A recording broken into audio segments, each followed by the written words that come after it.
ایک میرا دوست کہنے لگا کہ بیٹے تو دیتے ہی ہیں، ماں بھی ان کا یہ سود کا کام کرتی، ماں عورت۔ بھائی میں تو یوں سوچتا تھا کہ چلو لڑکے کرتے ہیں، ماں باپ سمجھاتے ہوں گے، نہیں سمجھتے، باپ بھی کر رہے ہیں، ماں بھی کر رہی ہیں، بیٹے بھی کر رہے ہیں، کیا حال ہوگا اس گھر کا، کیا حال ہوگا۔ اللہ پتہ ہے کیا کہتا ہے؟ اللہ یوں کہتا ہے جو سود کا کام کرتا ہے، سود کے کاروبار، ان سے جنگ کا اعلان ہے۔ سود کھانے والوں سے جنگ کا اعلان۔ کون کرے گا اللہ سے جنگ؟ تم نہیں کہہ رہے ہو، اللہ کہہ رہا ہے، کیونکہ تم تو اس کو پیغام کو ایکسپٹ کر رہے ہو، سمجھتے ہو۔ تم تو یہ چاہ ہی نہیں رہے ہو کہ تم اللہ کی لڑائی سے بچو۔ اگر میں تم سے کہوں کہ اگر تم اس گلی میں گئے تو میں تم سے لڑوں گا، ٹھیک ہے، اگر تم مجھ سے لڑنا نہیں چاہتے ہو تو نہیں جاؤ گے، اگر تم گئے تو پھر لڑنا چاہ رہے ہو، سیدھی سی بات ہے۔ مثال سمجھ میں آ رہی ہے نا؟ اگر میں آپ سے کہوں کہ اگر تم ادھر گئے تو میں آپ سے لڑوں گا، میں آپ کو ماروں گا، اگر آپ ادھر نہیں گئے تو میں کچھ نہیں کہوں گا، اور میں دیکھ رہا ہوں کہ تم ادھر ہی جا رہے ہو تو تم مجھ سے لڑنا چاہتے ہو، لڑنا چاہتے ہو نا۔ یہ مثال دے رہا ہوں، مثال۔ اب اللہ کہہ رہا ہے کہ سود کھانے والوں سے جنگ کا اعلان۔ اگر تم اللہ سے نہیں لڑنا چاہتے تو میرے بھائی سود کے کام نہ کرو، اس کام کو، اس کاروبار کو دفع کرو، چھوڑ دو، مت کرو۔ اور جب اللہ کی تمہیں پتا ہے کہ اگر میں یہ کروں گا تو جنگ کا اعلان ہے تو میں نہیں کرتا، اور جب تم اسے کر رہے ہو تو کیا کر رہے ہو؟ لڑنا چاہتے ہو اللہ تعالیٰ سے، پتا ہے مقابلہ نہیں کر سکتے، نہیں کر رہے ہو۔ اب جب تم سود کا کام کر رہے ہو تو اللہ سے لڑنے کے نہیں کہہ رہے ہو، اور اللہ کہہ رہا، کیونکہ اللہ کہہ رہا ہے، حدیث میں آتا ہے کہ سود کھانے والوں سے جنگ کا اعلان۔ کرو گے جنگ اللہ تعالیٰ سے؟ لڑو گے اللہ تعالیٰ سے؟ اور سنو سنو، سود کھانے والوں کا کیا ہوگا؟ جب اس کو قبر سے اٹھایا جائے گا تو اللہ تعالیٰ کہہ رہا ہے کہ جس وقت ان لوگوں کو قبروں سے نکالا جائے گا، قبروں سے نکالا جائے گا، تو یہ ایسے ہوئیں گے کہ ایسے پاگل ہوئیں گے کہ ان کو بھوت جنہوں نے پاگل بنا رکھا ہو، کہ ان کو بہت سارے بھوت جنہوں نے پاگل کر رکھا ہو۔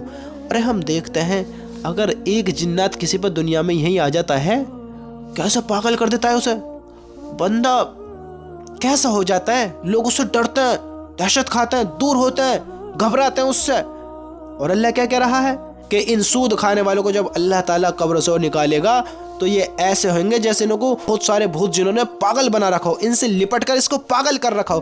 ارے اللہ کے بندو، اللہ کے بندو، اللہ کا عذاب سے ڈرو، اللہ کی قسم مقابلہ نہیں کر سکتے۔ میں نے اپنی آنکھوں سے دیکھا ہے، اپنی آنکھوں سے، کہ جو ان کاموں کو کر رہے ہیں رونق نہیں ہے، گھروں میں برکت نہیں ہے۔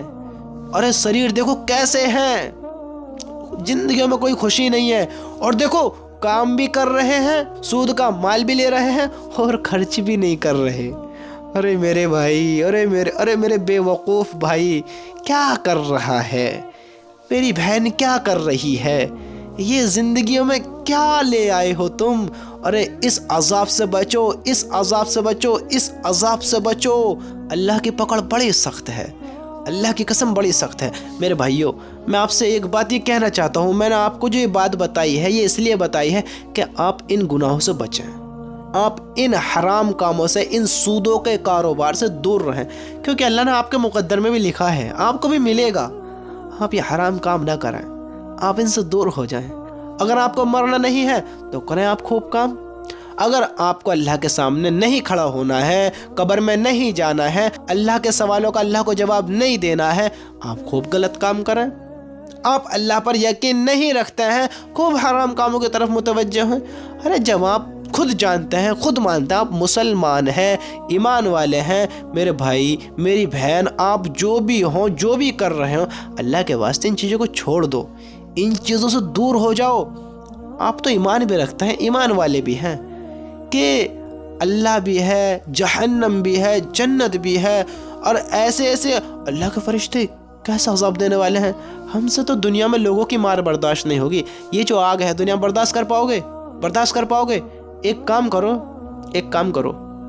آپ یہ چیز ٹرائی کرو، ادھر لذیذ کھانا رکھو، لذیذ کھانا بہت بہترین، سمجھتے ہو، اور ادھر ایک موم بتی رکھ لو، بس موم بتی، کوئی تمہیں بھڑکتی آگ نہیں بتا رہا، چھوڑو پرے کو بھڑکتی آگ کو،